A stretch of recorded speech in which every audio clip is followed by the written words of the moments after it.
Welcome to TG24 TV. నేను సుమలత.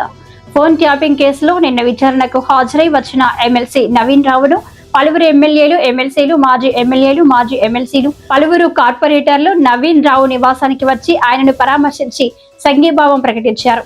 ఈ సందర్భంగా వారు మాట్లాడుతూ కాంగ్రెస్ ప్రభుత్వం అధికారంలోకి వచ్చాక టీఆర్ఎస్ నాయకులపై అక్రమ కేసులు బనాయిస్తూ వేధింపులకు గురి చేస్తున్నారని తెలియజేస్తూ ఇలాంటి బెదిరింపులకు టీఆర్ఎస్ పార్టీ భయపడే అవకాశం లేదని, నవీన్ రావుకు టీఆర్ఎస్ పార్టీ అండగా ఉంటుందని తెలియజేశారు. హాజరైన వారిలో MLC Shambipur Raju, Kukatpally MLA Madhavaram Krishnarao, Quthbullapur MLA KP Vivekananda Goud, Uppal MLA Bandaru Lakshmareddy, మాజీ స్పీకర్ సిరికొండ మధుసూదనాచారి, మాజీ MLA Jeevan Reddy, contested MP Ragidi Lakshmareddy, పలువురు కార్పొరేటర్లు, టీఆర్ఎస్ పార్టీ నాయకులు, కార్యకర్తలు పెద్ద ఎత్తున పాల్గొన్నారు.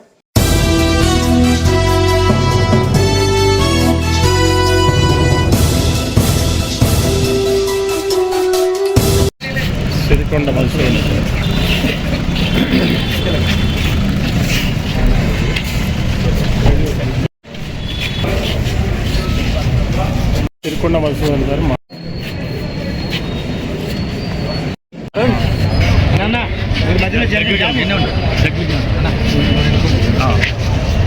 కంపల్సరీ రావాలి.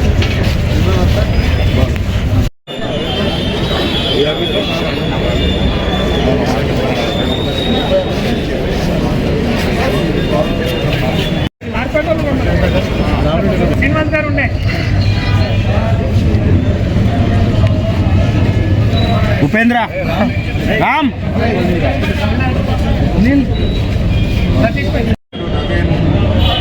కుమార్ గారు మా శాసన మండలి సహచర సభ్యులు కాబట్టి మా సహచర శాసన మండలి కుమార్ గారిని నిన్న ఎంక్వైరీకి పిలవడం జరిగింది కాబట్టి వారికి సంఘీభావం చెప్పడానికి పార్టీ మొత్తం వారి వెంట ఉండదనేటువంటి విషయం తెలియజేయడానికి మేమందరం కూడా రావడం జరిగింది. ఖచ్చితంగా వారి వెంట మేము ఉంటాం. కుమార్ గారిని సందర్భాన్ని బట్టి దాని మీద మా చర్య ఉంటుంది. Hi, నేను మీ Satyasri. Please do subscribe TG24 TV.